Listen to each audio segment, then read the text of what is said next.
Baspa supremo Mayawati की आक्रामक नीति का क्या है रहस्य? क्या बीजेपी की बी टीम बनकर काम कर रही है बसपा?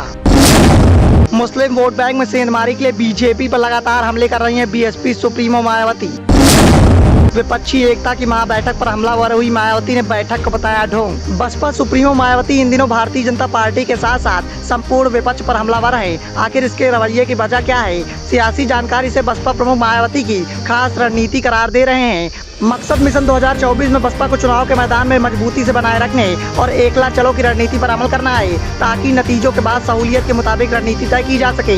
तो वहीं भारतीय जनता पार्टी के हमले की रणनीति के पीछे खुद को उसकी बी टीम होने के आरोप से दूर करने की कोशिश भी माना जा रहा है। मुस्लिमों को साधने के लिए बसपा सुप्रीमो मायावती के द्वारा लगातार बीजेपी पर हमले किए जा रहे हैं। मायावती दरअसल बीते विधानसभा चुनाव के बाद से ही मुस्लिम वोटों को अपने पाले में करने की कवायद में जुटी हुई है, पर लगातार मुस्लिमों के मुद्दों को उठाकर भारतीय जनता पार्टी की सरकार को आड़े हाथों ले रही हैं। उन्होंने कई बार समाजवादी पार्टी को भी मुस्लिमों का मसीहा बनने के कई मुद्दों पर आड़े हाथों लिया है। मुस्लिमों को इस बात का संदेश दिया जा रहा है कि समाजवादी पार्टी उनका हित नहीं चाहती है।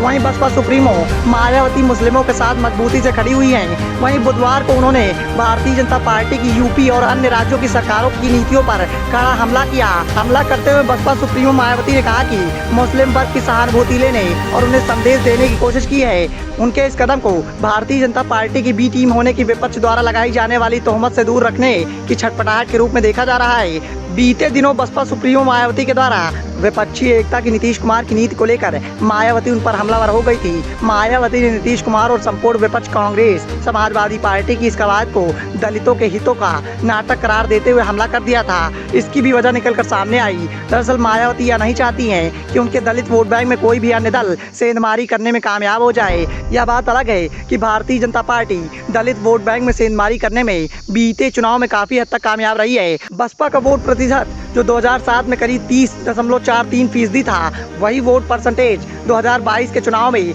12.88 पर आकर सिमट चुका है। 23 जून के रैली में मायावती ने दलितों के हितों के विरुद्ध करार देते हुए संदेश देने की कोशिश की है कि सही मायने में जब तक बाबा साहेब भीमराव अंबेडकर के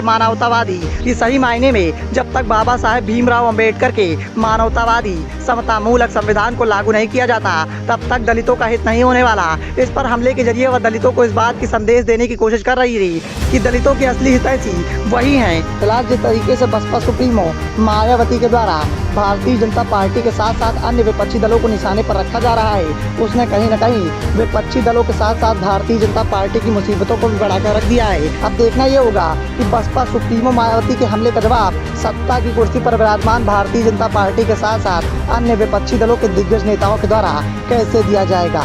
bureau report, the noise of India.